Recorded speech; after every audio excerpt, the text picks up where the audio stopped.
Welcome to the American Fun 351 YouTube channel. Today I'm going to show you how to clean up your milsurp rifles that you get whenever they show up covered in crud from sitting in storage for years. So this is an Italian Carcano cavalry carbine. I got this from Royal Tiger Imports when they were having a $100 flash sale a couple years back. And I was just able to pick it up from my parents' house, so it's been sitting in the same way it was for the last couple years. But now we're going to finally clean it up.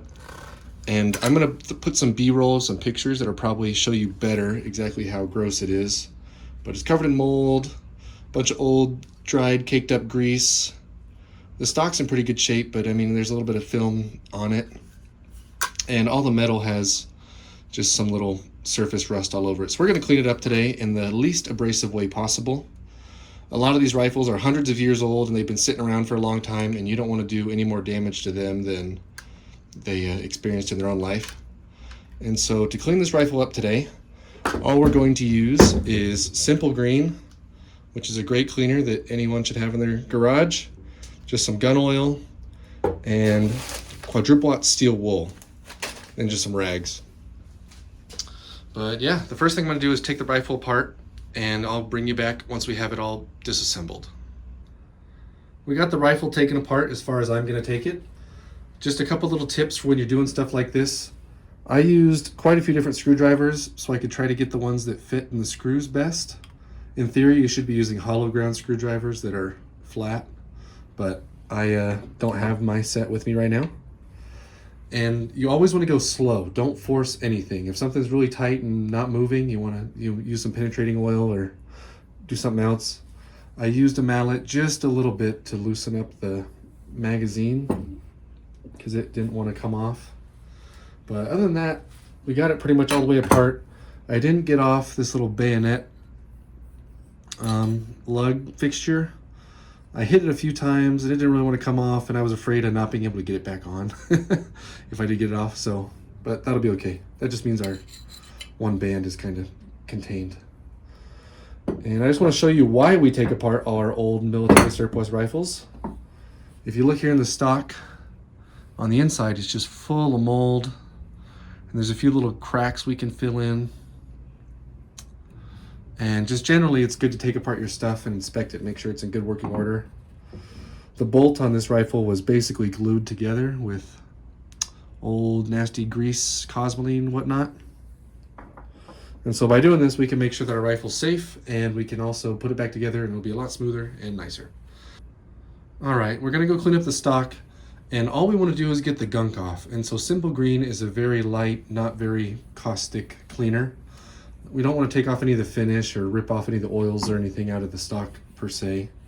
So all I'm going to do is take a rag and spray some Simple Green on it, and then just wipe down the stock that way and let it sit for a little bit and try to get most of the mold and all the dirt and grime, give it a little bit to work. And then we'll take a clean rag after we're done and wipe it off. And for these inside parts, I'll just roll it up and try to wipe the mold off. But so I'll do that for a couple minutes and bring it back and show you what it looks like. All right, we finished wiping down our stock. We got a bunch of gunk off, and now it doesn't feel like oily dirt. Now it feels like wood. But this is actually a fairly rare stock. This used to be a troop special with a grenade launcher mounted on it. And they took the stock off and reworked it and patched in all the holes where the grenade launcher used to be and used it for a Carcano cavalry carbine. But so a few of these spots are a little loose, especially like right here, and we got a couple cracks, and so we're just going to hit those real quick with just some tight bond too, and not a whole lot, just enough to hold everything back together. But yeah, we'll do that real quick and bring it back. All right, we got some tight bond put in the cracks, and all we're trying to do is just stop them from growing as much. This little bit was a little springy, so I have a clamp on it, hopefully hold it down while it dries. But we're just going to set this aside for a minute and let it try to set up while we work on our metal pieces. And so all we're going to do with the metal, especially this exposed metal that just has surface rust on it, like this bayonet, it's a little grungy, is we're just going to take some of our oil, put a couple drops on it, and then rub it down with our steel wool. So I'll go grab that and show you. All right, just show you before I start, there's a couple little bad spots. So we're just going to take our oil, put a little bit on there, and then go to town with our quadruple-aught steel wool. And that'll take off all the surface rust without damaging the bluing. And so I'm just going to work on this for a little bit, then bring it back after I'm done. So here's what our bayonet looks like just after a couple minutes of rubbing on it with the steel wool. But you can see all those big rust flecks are gone, and it's not damaged at all. You want to make sure you wipe it off, though, to get off the little stainless steel flecks. If you leave those on, it can rust up again pretty quick. But so we're just going to do that to the rest of the exposed metal bits, especially the barrel and this little magazine assembly. But yeah, I'll show you again once it's all done and I've scrubbed everything.